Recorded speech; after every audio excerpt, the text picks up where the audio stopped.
예, 목요일 묵상의 시간입니다. 오늘 내가 사는 것은 당연한 것이 아니라 하나님의 은혜 때문이다. 오늘 내가 사는 것은 당연한 것이 아니라 하나님의 은혜 때문이다. 자, 이런 제목으로 또 묵상 시작하겠습니다. 자, 우리는 그저께부터 이제 창세기는 어떤 진리를 전하고 있는가 하는 주제를 살피고 있는데요. 첫 번째로 창세기는 하나님이 어떤 분이신지를 우리에게 분명하게 알게 하는 그런 진리를 담고 있다라는 걸 살폈고요. 어제는 이 창세기가 전해주는 진리에 대해서 이제 두 번째로 창세기는 우리가 누구고 어떤 존재인지, 그래서 어떻게 살아야 하는지에 대한 이 세상을 바르게 보는 세계관을 준다라는 걸 살폈습니다. 자, 계속해서 이제 창세기가 전하는 진리에 대해서 세 번째로 살펴보면요. 창세기를 이걸 제대로 모르면 예수님께서 우리에게 구원자로 오셔야 했던 그 참된 의미를 알 수 없다라는 거를 우리가 알 수 있는 거죠.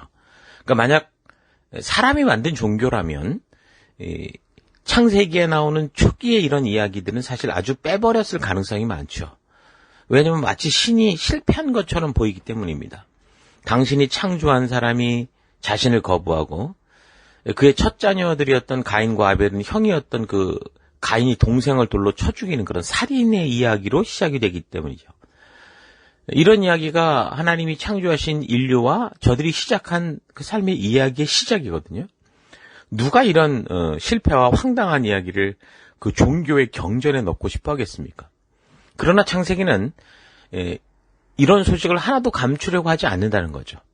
이런 솔직한 이야기를 통해서 오히려 우리 인류의 죄가 무엇인지를 알게 하고, 또한 인간인 우리가 아담과 하와의 죄로 말미암아 그럼 어떤 상태가 됐나라는 것도 알게 하고, 그래서 결국에는 구원자가 필요하다라는 것을 알게 한다는 겁니다. 선악을 알게 하는 동산 그 중앙의 나무 열매를 먹으면 하나님 분명 정령 죽으리라고 말씀하셨었는데, 사실 그 선악과 열매를 처음 먹었을 때 저들은 죽지 않았습니다. 아담은 성경에 기록되었다지만 930세를 살았죠. 그러나 아마도 선악과를 먹었던 그때의 상황은 사탄의 말이 맞는 것 같다고 생각을 했을 수 있다라는 겁니다. 그들이 먹고 죽지 않았으니까. 3장 4절에 창세기 3장 4절에 뭐라고 말합니까? 뱀이 여자에게 말하였다. 너희는 절대로 죽지 않는다. 하나님은 너희가 그 나무 열매를 먹으면 너희의 눈이 밝아지고 하나님처럼 돼서 선과 악을 알게 된다는 것을 아시고 그렇게 말씀한 거다. 그렇게 얘기를 하죠. 그러니까 정말 선악과를 먹은 순간 사탄의 이 말이 맞는 것처럼 보였을 겁니다. 그러나 가인으로 말미암는 이 살인 사건을 통해서 사람이 죽는다는 게 어떤 것인지를 알기 시작했을 거라고 봅니다. 그래서 이제 창세기가 말하는 에덴 동산에서의 죽음의 의미와 그 상태를 알지 못하고서는 신약을 살아가는 우리는 예수님으로 말미암는 죄사함이 그저 윤리적인 죄나 씻어내는 정도로 알게 되는 거죠. 창세기가 말하는 에덴 동산에서의 영적인 죽음의 의미와 이 상태를 알지 못하고서는 신약을 살아가는 우리는 예수님으로 말미암는 죄사함이 그저 너무 쉽고 가볍게 보인다는 겁니다. 윤리적인 죄나 씻어내고 마음에 찝찝한 걸 털어내는 그런 정도로만 알 뿐이라는 거죠. 영원한 죽음을 돌이키는 그런 생명이 아니라 복을 받는 것에 장애가 되는 그런 마음 불편한 그런 어떤 찌꺼기들을 털어버리는 정도로만 인식을 하게 되는 겁니다. 그래서 태초에 하나님이 천지를 창조하셨고 인간이 타락한 것과 그래서 그 처한 현실을 말해주는 이 창세기의 바른 안목과 믿음을 가지지 못한 사람들은 예수 그리스도가 이 땅에 오셔서 십자가를 지셔야 했던 그 진정한 의미를 바르게 모르는 겁니다. 이번 주간이 이제 고난주간이죠. 돌아오는 주일이 이제 4월 17일 부활주일인데요. 그 부활절을 지금 세계적인 그 축제로 즐기면서도 그 부활의 의미, 예수님이 이 땅에 오셔야 했던 그 의미를 잘 모르기 때문에 그저 부활절은 그저 실컷 먹고 마시는 날, 연휴가 낀 날, 그 자신들이 욕심대로 즐기고 놀러 다니는 날이라고 보고 있는 거죠. 여러분, 교회를 다니면서도 그럴 수 있다는 겁니다. 부활절은 믿는 이들에게 정말 복된 축복의 날을 말해주는 그런 의미 있는 날이기도 하지만 또한 이 땅에 예수님이 오셔야 했던 이 창조의 사건들을 또 우리가 온전히 보게 하는 그런 날이기도 하죠. 그래서 우리가 창세기를 바르게 또 알고 이거 믿어야 그래야 우리가 지금 살아가는 삶 속에 있는 모든 이 믿음의 길들 속에 있는 다른 그 의미를 우리가 찾을 수 있게 된다라는 거 잊지 말길 바랍니다. 로마서나 갈라디아서에서 말하고 있는 그 믿음이라는 신앙의 기초도 이 창세기가 보여주는 이 시작에서의 실패와 그 결과가 어떤 것인가 하는 것에 대한 이 바른 이해가 없다면 온전히 예수 그리스도의 피 흘림과 그를 믿어야 하는 진정한 그 믿음이라는 것을 잘 이해할 수 없게 됩니다. 그러니까 그런 걸 이해하지 못하는 사람들이 마치 우리만 보고 무슨 기독교에만 무슨 생명이 있는 것처럼 이렇게 자꾸 떠들고 니네 믿음만 얘기하냐. 그런 식으로 공격하게 되는 거죠. 그러니까 사실 믿음이 자꾸 흔들리는 이유는 로마서를 몰라서가 아니라 창세기를 몰라서 그럴 수 있다는 겁니다. 그러니까 성경과 역사를 모르니까. 그러니까 창세기를 통한 성경의 이야기의 서론과 그 시작, 인류의 시작과 그 사건과 거기서 벌어졌던 우리의 상태를 모르니까 예수님 십자가의 죽음과 이 보혈의 피를 그저 내가 양심에 걸리는 때를 털어내는 정도로만 생각하게 되는 거죠. 창세기를 통해 분명하게 알 수 있는 이 죄라는 것은 하나님의 창조의 목적에서 벗어나게 하는 거거든요. 그러니까 하나님의 뜻을 왜곡하는 겁니다. 사탄이 하와를 속여서 그렇게 하나님의 뜻을 왜곡하게 만들었잖아요. 그리고 그 결과는 뭡니까? 자신이 하나님처럼 되는 거라고 생각하는 거였죠. 교만이었습니다. 그러니까 하나님께서 우리로 하여금 하나님의 형상을 닮아 창조하셨지만 우리가 그런 신을 닮은 자유의지가 있지만 하나님은 신을 창조한 게 아니라 사람을 창조하신 거죠. 그러니까 사람은 하나님과 그렇게 견줄 수 있는 존재가 아닙니다. 하나님을 닮은 존재지만 피조물일 뿐이라는 거예요. 이 사실을 바르게 알고 하나님의 말씀의 중요성을 알아서 그 뜻대로 살 때 그래서 우리는 영원한 행복을 누릴 수 있고 하나님이 창조하신 그 세계 속의 일원으로 함께 살아갈 수 있는 겁니다. 그러나 그렇지 않고 이런 하나님을 잊고 망각할 때 우리는 이제 심각한 상황에 그러니까 우리가 마치 하나님이 된 것 같은 상황에 그런 오류에 빠져들고 마는 겁니다. 창세기가 보여주는 아담과 하와가 저지른 죄의 결과는 그냥 미안하다고 이렇게 말해서 해결할 그런 문제가 아닙니다. 공중을 날고 있는 여러분 비행기의 그 문을 한번 열었다고 생각해 보십시오. 마음대로 열 수는 있지만 그 결과 그 엄청난 공기의 압력에 의해서 공중으로 막 사람들이 빨려나가서 결국엔 중력의 법칙에서 결국 다 땅에 떨어져 죽을 수밖에 없는 그런 어쩔 수 없는 상황이 돼버린다는 거죠. 선택은 내가 할지 모르나 그걸 해결할 능력이 없다는 겁니다. 그러니까 죄의 결과는 너무 엄청난 거죠. 그 성경에 말해주는 죄의 결과는 하나님과의 관계로부터의 단절이고 그 결과는 하나님으로부터의 분리, 영원한 죽음이라는 겁니다. 그러니까 다르게 이 상태를 설명하면 태평양 한가운데 아주 멋진 크루즈선이 있어요. 그런데 그 크루즈선에 방향키가 없는 것과 같은 거예요. 크루즈선이 너무 멋있어서 그 안에는 호텔과 같은 모든 시설이 있고 음식도 잔뜩 쌓여있고 엔진도 움직이는데 결국엔 뭐예요? 연료에는 한계가 있고 방향키가 없기 때문에 어디로 갈지 모르는 겁니다. 그래서 결국에는 음식도 떨어지고 연료도 떨어지고 바다에 필요하다가 그냥 그렇게 죽게 될 그런 상황이 됐다 그 말인 거죠. 보기엔 멋있는지 모르나. 그 타이타닉호처럼 뭔가 아주 대단한 이 세계의 가장 큰 배와 같아 보일지 모르나 그 빙산의 밑에 구멍이 뚫렸을 때 결국에는 다 침몰하고 마는 그런 상황이라는 겁니다. 그런데 사람들은 스스로의 힘으로 열심히 하면 구원에 이를 수 있다. 그렇게 생각을 해서 어떤 사람들은 도덕적으로 또 윤리적으로 바르게 살거나 또는 종교적으로 열심히 살기도 하지만 이것은 지금 말씀드린 것처럼 결국은 이 타이타닉호와 같은 그 결과로 갈 뿐이라는 거예요. 지금은 당장 에너지도 있고 음식도 있고 뭐가 다 있는 것 같아 보여도 결국 거기에는 한계가 있는 겁니다. 무한한 게 아닙니다.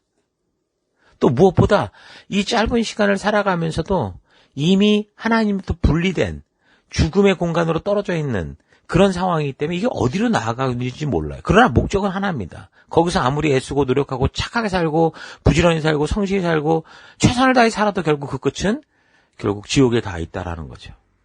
이것이 성경이 말하는 죄의 결과입니다. 우리 모든 인간들은 나름대로 능력이 있어서 뭐 국가를 만들기도 하고 문화를 만들고 철학을 만들고 과학을 막 발전시켜가는지 모르지만 그것으로 우리는 하나님이 원래 창조하셨던 그 원래 모습을 회복할 수 없습니다. 우리가 떨어진 이 길의 과정은 뭐 화려하고 최고 같아 보일지 모르나 결국 이 길의 끝은 지옥에 연결된 길이라는 거예요. 죄의 결과로 처한 우리의 상태는 이게 누구의 힘으로도, 어떤 능력으로도, 어떤 방법으로도 우리 스스로, 인간 스스로 이 길을 벗어날 수 없는 그런 상태가 되어버린 겁니다. 그래서 하나님으로부터의 구원의 손길이 반드시 필요한 상태가 바로 이제 우리의 상태라는 거죠. 그 사실로 인해서 예수님이 뭐라고 이 땅에 오셨을 때 말씀하셨습니까? 요한복음 14장 6절. 예수께서 이르시되 내가 곧 길이요 진리요 생명이니 나로 말미암지 않고는 아버지께로 올 자가 없다. 이렇게 말씀하시죠. 이건 누가 교만해서 말하고 있는 게 아니라 창세 이후 타락으로 말미암아 인간인 우리가 처한 이 현실을 정확하게 알게 하는 하나님으로부터의 메시지인 거예요. 그 예수님만이 하실 수 있는, 우리에게 이 현실을 알려줄 수 있는, 그 하나님만이 알려줄 수 있는 그런 복음의 메시지인 거죠. 우리 상태가 어떤 상태고 그 상태에서 벗어날 수 있는 유일한 길은 오직 하나님으로부터 손을 내민 우리 주 예수 그리스도밖에 없다라는 겁니다. 그러니까 하나님의 창조로 태어난 우리 인간들이 죄로 말미암아 처한 환경은 하나님이 먼저 손을 내미시는 구원의 방법 외에는 다시 스스로 돌이켜 하나님께 돌아갈 수 없는 그런 상황입니다. 사람들은 종교를 만들고 이단을 만들고 철학과 과학을 앞세워서 스스로 구원할 수 있을 것처럼 떠들지만 사람은 누구나 한번 태어나서 반드시 그냥 죽음의 길로 가게 돼 있습니다.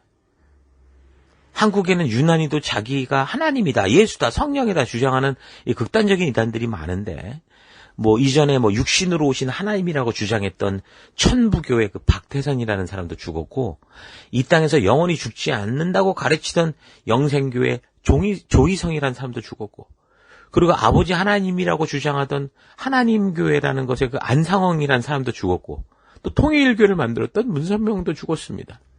신천지의 경우 지금 이 교주 이만희가 자기는 성령으로 어쩌고 이렇게 얘기를 하는데 결국 이 사람도 곧 죽을 겁니다. 그리고 죽음 후에는 뭐가 있습니까? 반드시 심판이 있는 거죠. 히브리서 9장 27절. 한 번 죽는 것은 사람에게 정해진 것이요, 그 후에는 심판이 있을 것이요. 이게 죄의 결과입니다. 이 세상에 그 누구도, 그 무엇도 우리 스스로 돌이켜 하나님께로 돌아갈 수 있는 방법은 없는 거죠. 말 잘하고 사람들을 잘 속여서 자기가 마치 이 땅에 있는 무슨 하나님인 것처럼 속일 수 있을지 모르나 결국 그들도 모두 어떻게 됩니까? 죽음의 길로 가는 겁니다. 그러니까 이게 우리가 처한 지금 죄로 말미암은 현실이라는 거죠. 창세기를 통해 이 사실을 알지 못하면 우리는 독생자 예수 그리스도의 구원자 되심을 잘 알 수 없습니다. 왜 예수님께서 이 땅에 오셔서 내가 곧 길이요 진리요 생명이라고 말씀하셨는지 그 진정한 복음의 소식을 바르고 온전하게 알지 못할 수 있는 거죠. 그렇게 되면 결국 예수님이 자신이 원하는 것을 이룰 수 있는 또 다른 신처럼 보이게 될 것이고, 또 성령님은 자신의 만족과 유익을 위한 일에 동원하는 그런 존재가 될 겁니다. 그래서 성도로서 처음 신앙을 가질 때 가장 먼저 바르게 또 온전하게 살펴야 될 것은 말씀이고, 그 시작은 바로 창세기가 돼야 됩니다. 그렇지 않고서는 죄인됨의 참 의미도 모르고 교회당 안에서 하나님도 자기 마음대로 만들어내는 그런 우상숭배에 빠질 가능성이 많죠. 이 창세기를 통해서 하나님이 계시하여 알게 하신 인류의 그 기원과 그 사건들을 바르게 알아서 이제 부활절을 맞이하게 되는 이번 주간 보다 더 의미 있게 십자가의 고난과 죽음, 부활의 의미를 깊이 되새기는 그런 시간들 되기 바랍니다. 자, 오늘 하루 나는 이 창세기의 말씀을 통해 하나님이 누구시고 어떤 존재고 나는 어떤 존재고 또 그리고 예수님이 왜 이 땅에 오셔야 했었는지를 바르게 알고 바른 믿음의 길을 걷고 있었는지, 아니면 내가 생각하고 바라는 신을 만들어서 내가 만든 신을 교회당에서 하나님이라고 부르면서 살아오고 있지는 않았는가 차분히 생각해 볼 수 있기 바랍니다. 태초로부터 인간들이 하나님이 주신 하나님 닮은 이 자유지를 가지고 자신의 욕심과 탐욕을 위해 사용함으로 참으로 하나님께서 창조하신 세계가 일그러지고 창조의 목적에서 빗나갔음에도 하나님께서는 인간들을 그 심판으로 즉각 처단하시는 게 아니라 오히려 가죽옷을 해 입히시고 당신 스스로 직접 인간이 만든 죄악의 끔찍한 그 결과를 담당해 주시는 그 사랑을 깊이 만날 수 있기 바랍니다. 이 창세기를 통해 예수님이 걸어가신 골고다의 길과 그 끔찍한 십자가의 죽음과 부활에 대한 참된 의미를 바르게 알 수 있기 바랍니다. 단지 도덕적으로 윤리적으로 그냥 착하게 살기 위해 내가 원하는 복을 받게 하기 위해 예수님이 죽으신 게 아니라 인간들이 주어진 자유지를 가지고 하나님을 의심하며 생긴 일의 결과요, 인간들이 자기 욕심대로 사는 것을 결정할 수는 있지만 피조된 인간으로서 도저히 감당할 수 없는 그 엄청난 결과들을 바르게 하기 위해서 예수님이 십자가에 죽으셨다라는 거. 그러니까 하나님의 희생, 예수님의 희생이 있었다라는 걸 잊지 말아야 됩니다.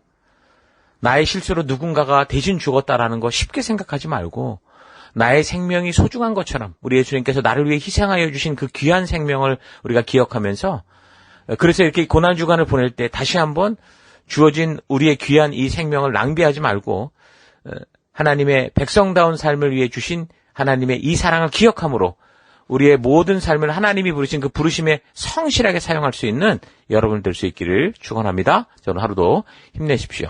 잠시 기도하겠습니다. 하나님께서는 나를 살리기 위해 당신의 목숨을 주셨는데 그리고 그것을 자랑하거나 떠버리지 않고 깊은 사랑으로 우리에게 생명의 길을 걸으라 하시는데 내 생명이 살기 위한 그 희생을 소홀히 여기고 아무렇지도 않은 듯이 뻔뻔스럽게 여전히 나의 만족과 유익을 위해 살아온 것을 회개합니다. 내가 너무도 당연하게 맞이하는 이 하루하루가 우리 예수님의 생명을 대가로 부여받은 귀한 새로운 생명의 날이다라는 거 잊지 않고 이 주어진 생명을 다해서 참된 빛과 소금 된 삶 살아가기 원합니다. 창세기 속에 담겨 말씀하시는 하나님의 이런 진실한 마음을 만나고 우리 하나님의 신실한 부르심을 듣고 우리 하나님의 백성답게 이 땅에서 나를 보내신 그 하나님의 백성답게 하나님의 말씀을 따라 살아가는 내가 되길 원합니다. 오늘 살아가는 것이 당연한 게 아니라 우리 예수님의 희생으로 말미암는 귀한 선물임을 잊지 않고 살아가는 이 하루가 될 수 있도록 인도하실 것 감사드리고 예수님 이름으로 기도했습니다. 아멘.